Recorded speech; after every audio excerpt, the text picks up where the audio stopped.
along CP Garcia, Quezon City.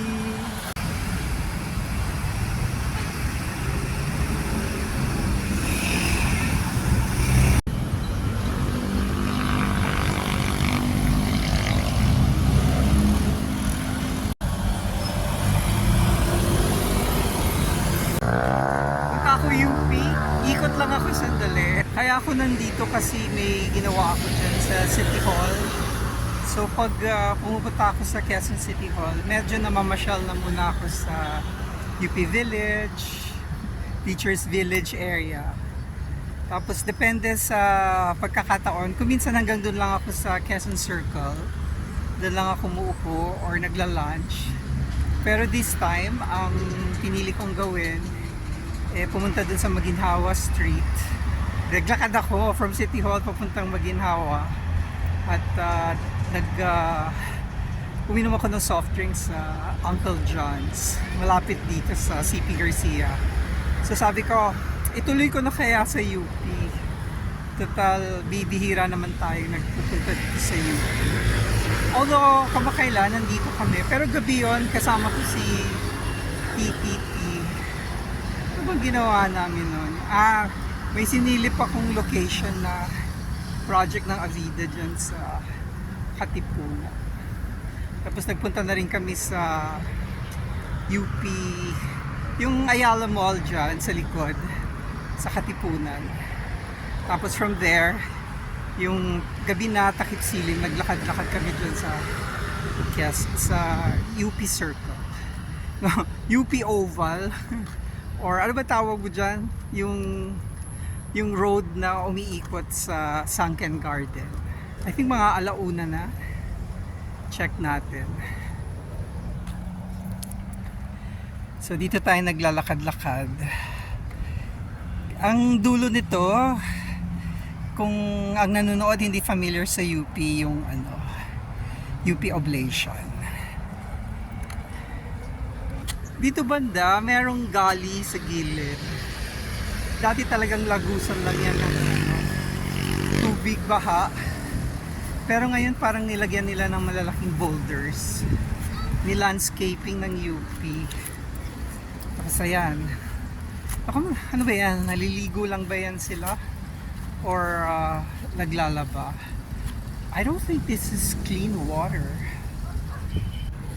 So, dito tayo sa grass maglakad. Wala namang don't step on the Carabao grass. Masarap yung hangin banda dito kasi may canopy.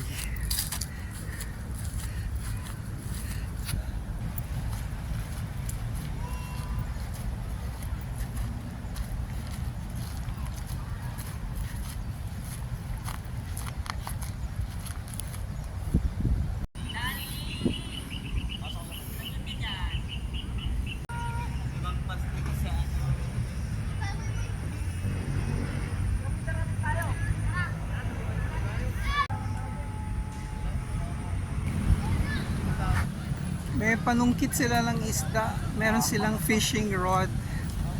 May makukuha ba silang isda dyan? Puro botete. Anak ng palaka. Malayo rin yung nilakad natin. Galing tayo dun sa dulo.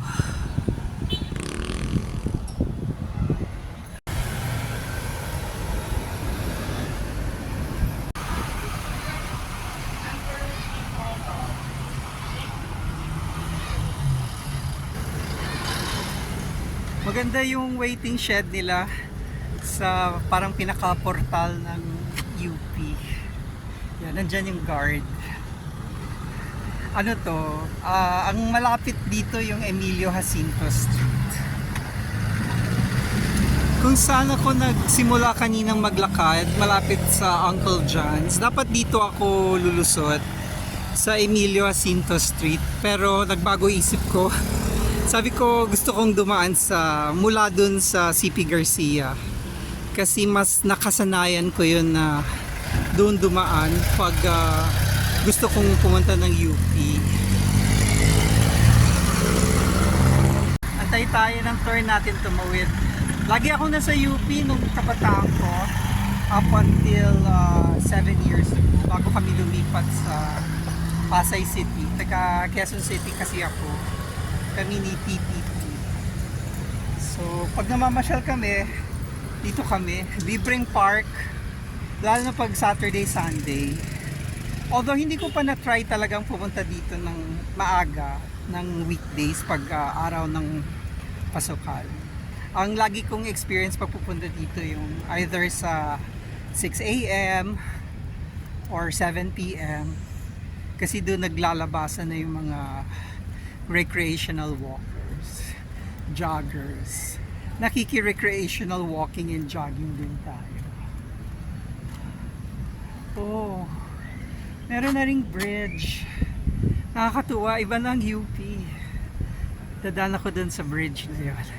Hindi pa tayo nakakalayo. Hindi pa tayo nakakaabot sa Oblation. Marami na tayong napunang shots. Meron din mga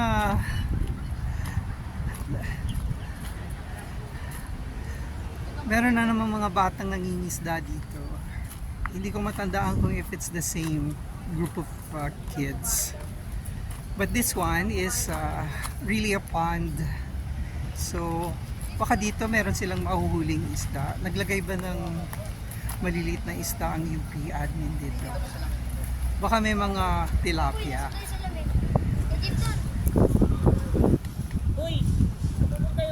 May nahuhuli kayo dyan? Oo, malaki dalag dito. Sino naglagay ng dalag? Yung UP? Hindi. Dati na yun dyan, nagpadami ng nagpadami. Pero gaano ba kalalim yan? Lalim yan. Ayun. Lagpas tao? Oo, 52 feet. 52 feet? Hala. Nakalagay. Saan? 52 feet Banda? sa may river. Dito kasi mababaw lang dito siguro magbewang. Ito. Pero yung may Yung kasi tulay, 52 feet, Bawal gano'n? sa 52 feet, bawal ka dyan kasi pwede ko dyan malaglag. Pwede ka malunod. Okay.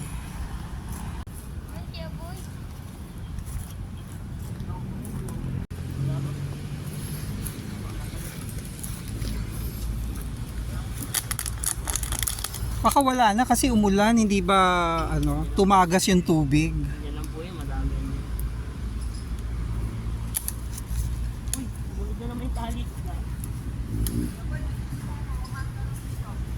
Matali mo. Punta tayo ngayon sa bridge.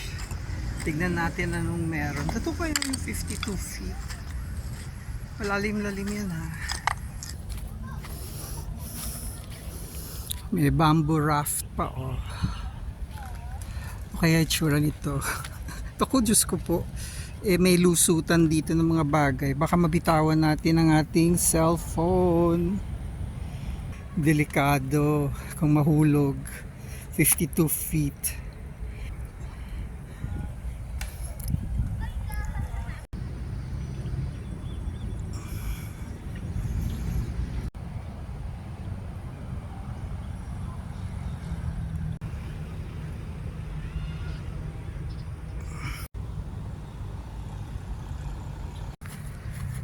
Tuloy tayo sa paglalakad.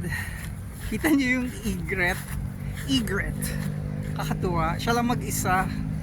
So kung totoo ngang may mga dalag dyan, edi may sustenance siya dyan. Hindi na siya nakabalik or nauna na siyang bumaba from the cold countries, or matagal na ba yung nakatira yung egret na yan. Mag-isa lang siya eh. Ganda naman ng mga maliliit na bulaklak ito. Ano bang tawag dito?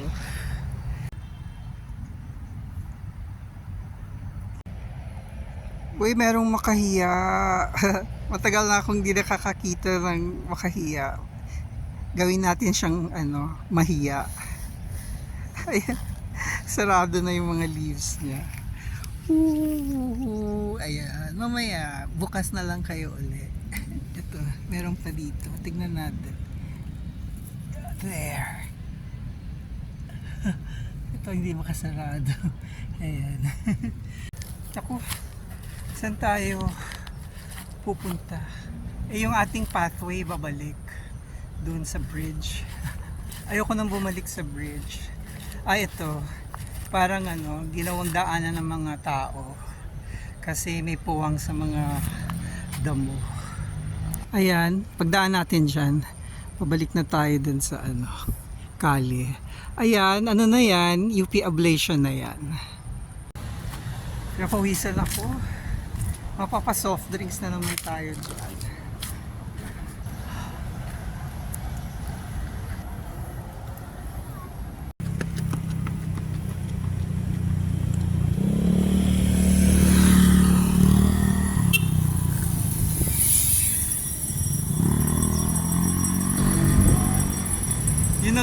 Yung nagpupunta ako dito, walang ganyan.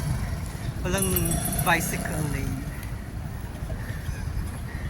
Hindi naman delikado dati kasi safe naman yung speed ng mga motorista pag nandito. Ayan na ang UP Ablation. Sabi sa marker, noong 1948, after the war, nagkaroon ng parang recess sa education.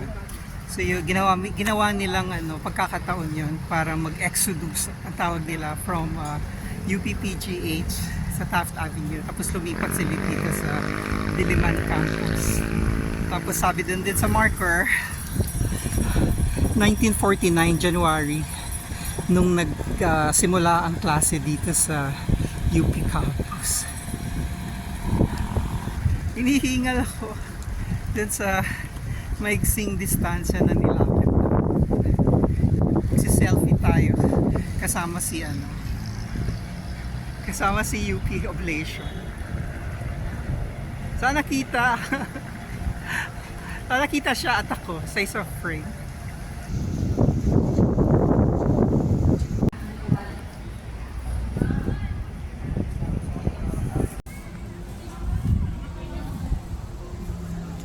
Sabi dun sa marker,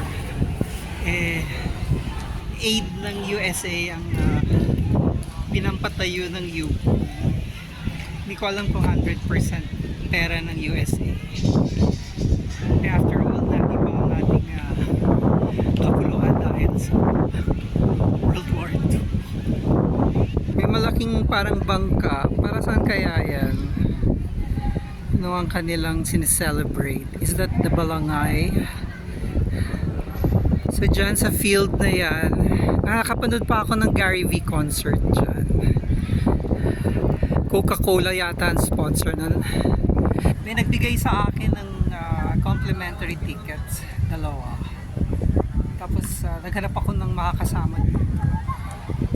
Kilala ko kasi yung kasama ko dito na pumayag. Kasi nandyan lang siya sa baba ng Katipunan, banda na Katira, taga Marikina. Hindi ko lang maiisip ngayon yung pangalan habang nag-video. Si Shalang Jolos. Yun, kaming dalawa ang nandito. School days, college yun, masabi ko na.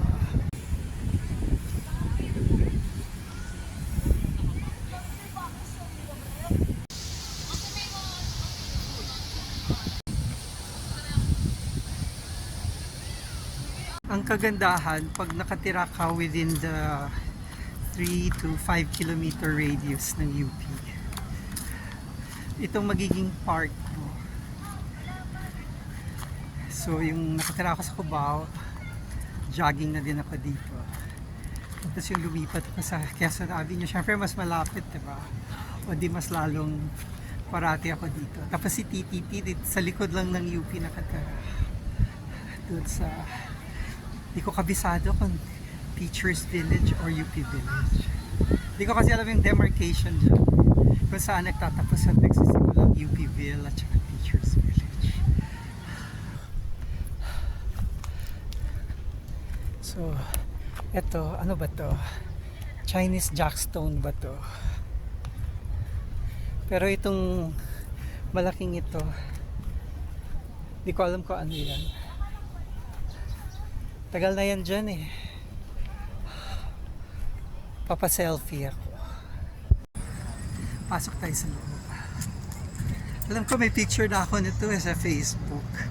Kaso lang, hindi na ako nag-Facebook. Tatamad na rin akong hanapin sa Facebook. Pag forget password. Parang 2 years to 3 years na yata akong dinag-play school. Diba? Around that neighborhood that time. Anyway, may bench. Magpapahinga muna tayo dyan.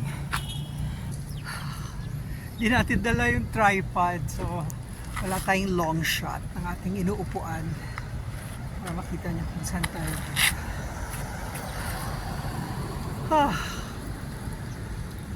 TTT, wish you were here. Buti chinek ko po ang estado ng kuha ko.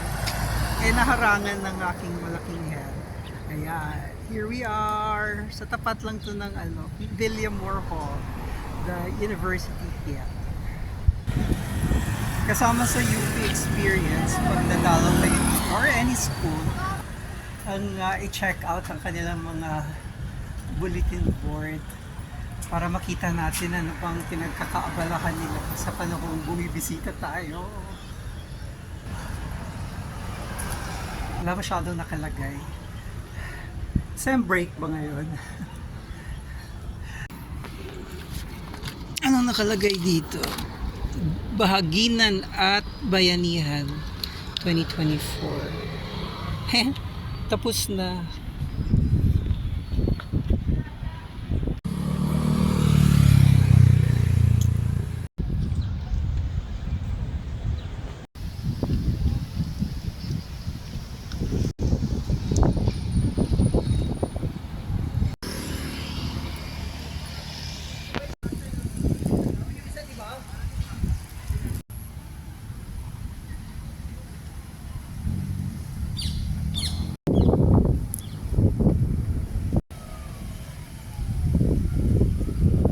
Walang markers. Ano natin i-google? Kailangan natin ng creative keywords. Ano bang pwedeng keywords? Weeping ladies. Siyempre hindi kompleto kung di tayo si street food lafang sa YouTube.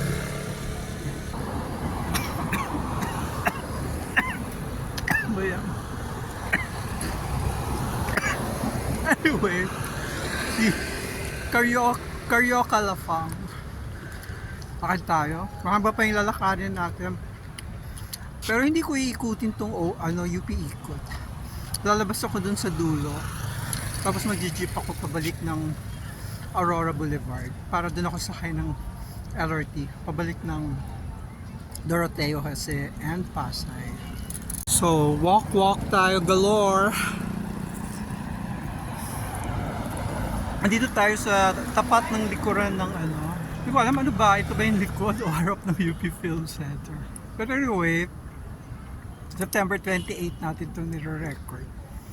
At meron silang Korean Film Festival. Manunod ba ako?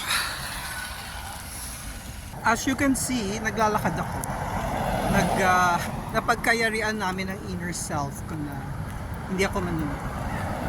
But anyway, 2:20 pa lang naman, tapos 4 ako.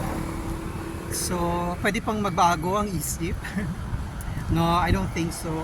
Pili ko pagdating ko dun sa dulo, syempre, ang ating conviction, uuwi na. Babalik ako ba dito? Maghahanap na lang ako ng Korean film sa YouTube.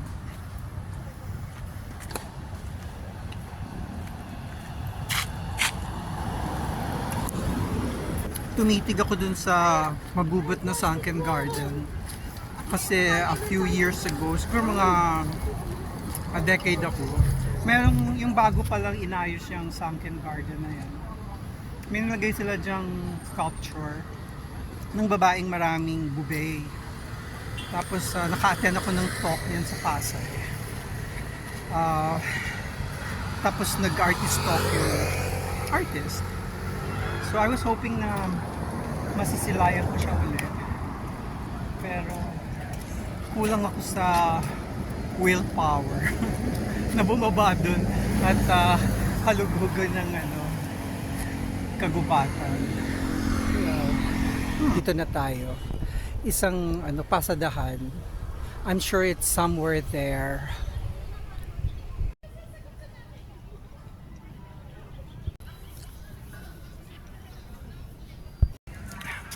Dito na tayo sa bandang Lawa. May isla sa gitna. Ano ba yan? May nakalibing ba dyan? The thing we're looking for is nowhere in sight. Huh. Alam ko banda dito yun eh. But I don't see it.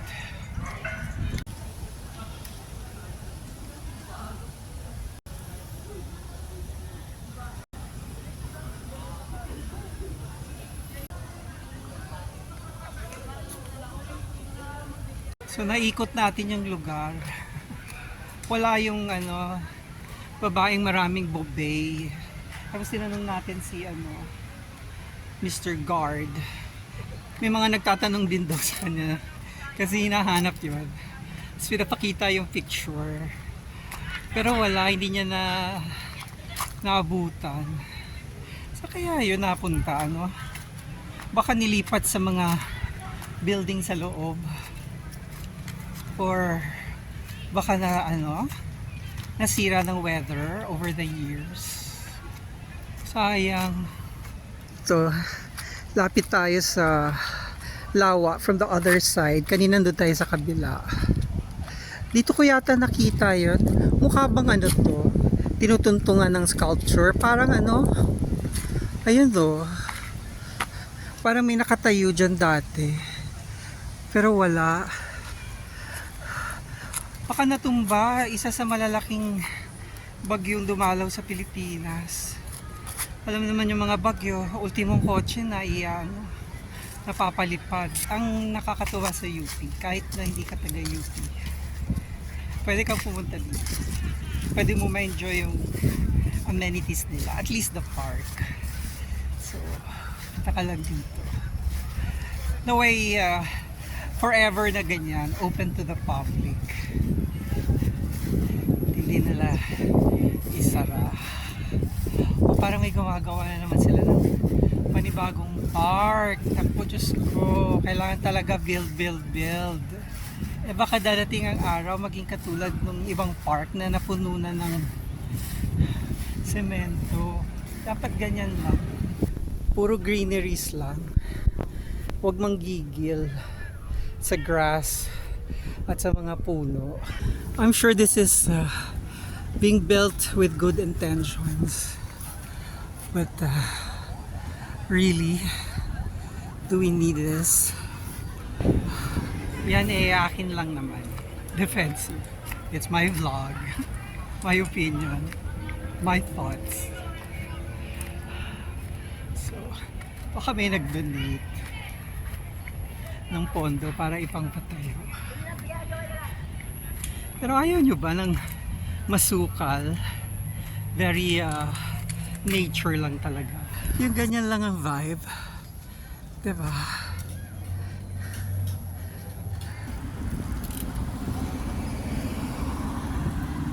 Pahinga tayo uli. Hingal. Maganda dito sa UP. Dami kang magagawa. Pwede upo ka lang dito sa bench. People watching ng mga nagja-jogging. Parang nabibingi ako. Hello. Hello. May echo yung sarili kong tenga. Ayaw matanggal. Anyway, pwede ka manood ng mga taong, pwede kang mag-date ng mga barkada mo. Katulad ng mga yan, pwede kang makipag-date sa liligawan mo sa jowa mo.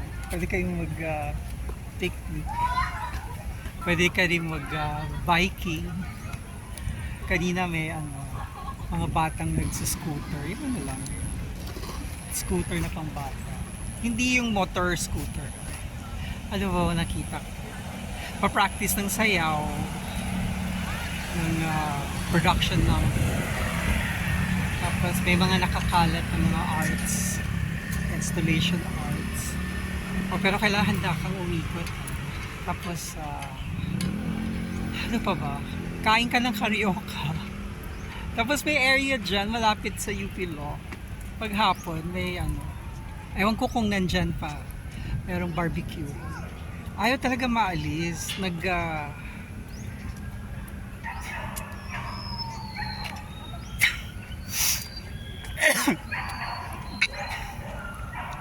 Ay, ano ba yan? Anyway, sana matanggal. Parang sirang speaker yung naririnig ko.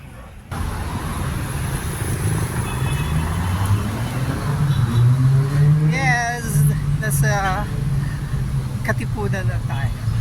That's the UP Town Center.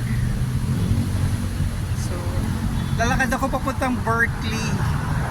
Kailangan kong mag-wheelie. Doon na lang ako magta-tricycle. Pabalik ng Aurora.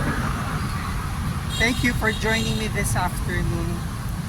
Parang basag na speaker pa din itong aking tenga. I hope nothing is wrong with me. Bye-bye. Please like and subscribe.